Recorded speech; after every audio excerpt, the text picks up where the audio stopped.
எங்கள் நம்பிக்கையே ஸ்தோத்திரம் என்று இந்த புதிய நாளில் தொடங்குவோம். பவுல் ரோமருக்கு எழுதின நிருபம் 12ஆம் அதிகாரம் 12ஆம் வசனம் சொல்லப்படுகிறது. நம்பிக்கையிலே சந்தோஷமாயிருங்கள், உபத்திரவத்திலே பொறுமையாயிருங்கள், ஜெபத்திலே உறுதியாய் தரித்திருங்கள் என்று அங்கே பவுல் கூறுகிறதை நாம் பார்ப்போம். நாம் நம்பிக்கையிலே சந்தோஷமாயிருக்க வேண்டும். நம்முடைய நம்பிக்கையில் தேவன் மகிமைப்படுகிறார்.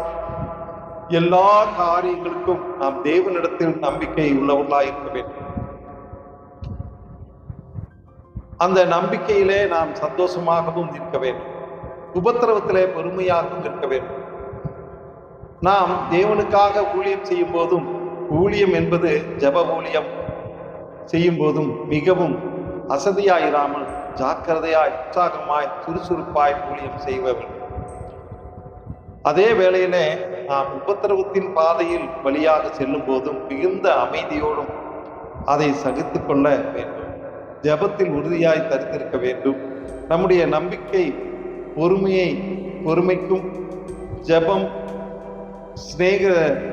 அதாவது சகோதர சிநேகத்தோடு கூட நாம் ஜபம் செய்ய வேண்டும்.